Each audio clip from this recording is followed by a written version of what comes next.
Today, the Mariners got a leadoff home run from J.P. Crawford, and then ended up having Donovan Solano ground into a double play in the first inning with one out, and it was sad. It was really sad, and then they didn't score another run until the ninth. But the Rangers only scored a single run, and when was that? Yeah, Donovan Solano grounding into a double play actually lowered the Mariners' win probability by 13%. Jonah Heim singled to Samad Taylor to score Corey Seager, but Luis Castillo, 6 innings, 1 run on 4 hits, struck out 2. Mariners for the second day in a row struck out 3 times while walking twice. We did issue 4 walks, which wasn't great, and we gave up 5 hits. So we gave up 9 base runners, and we had 13, I think 14. I think somebody got hit. No, what it was is we almost hit one of the Rangers. It was really weird. It was a really weird situation where it was like right on the knuckle, but right out of the knuckle. It was a really weird situation. Corbin Burns did well for the Rangers. 5 hits over 5 2/3 innings, issuing 2 walks, striking out 1, and giving up that leadoff home run. It was actually the 13th career leadoff home run for J.P. Crawford, which is incredible. Especially considering he hasn't led off in a while. He did lead off a lot in his career. I'm really excited. The 7th inning, Matt Brash came in, gave up a hit, and struck out 1. Nothing happened there. Gabe Spear came in, gave up a walk, and that was it. He went the 8th, lowered his ERA to 2.08. Matt Brash, that was his first appearance since late 2023. Wow. He did not play 22 years ago, since 2023, and he actually looked really good coming off of Tommy John, especially going into that high leverage situation with the game tied. I thought that was really impressive. I definitely don't think he's going to be available to pitch tomorrow, which is fine. Which is totally fine. I do like that Spear got the win.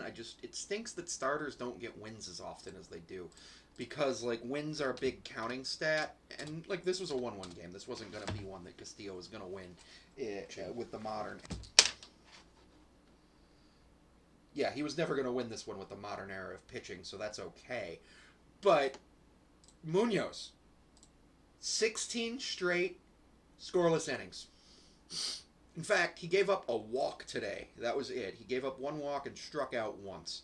Julio looked kind of amazing in center field. Like, he made some circus catches, some wild catches. Yeah, he went 0 for 4 at the plate. But his defense was great.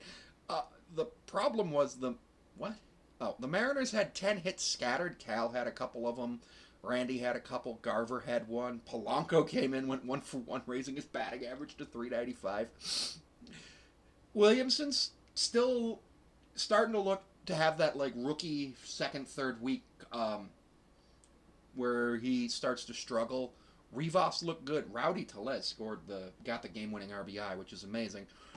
Samad Taylor was all right, and then Master Boney came in for him once. Samad Taylor does need to work on that 250 OBP.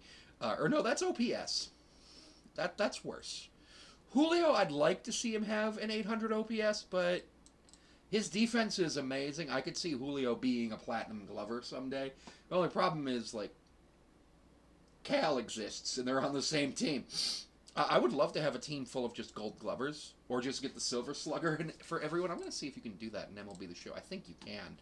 But yeah, absolutely wonderful game. I thought this was one of the more impressive games that the Mariners played, because instead of the Mariners going and blowing out their opponent, they relied on their pitching, which is great, because that's how we thought this team was going to be.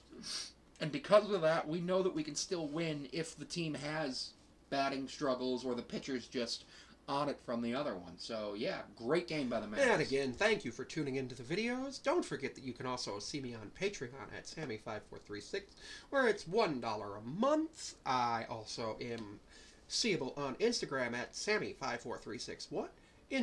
TikTok at Sammy5436. I'm on Blue Sky at Sammy5436, though I don't use that often.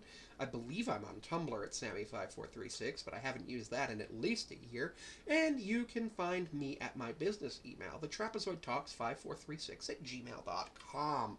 Any information you need to send to those business emails will be looked at. I generally look at my business email on Wednesdays and Sundays, so just do be advised that I do not always have the ability to respond immediately, but if you do send an email to my business email, and as long as it's not offensive, I will respond if it's something I'm interested in with something positive, and if it's something I'm not interested in, I will thank you for your email and go ahead and say that there may be a future opportunity for us to collaborate if that's something you're interested in.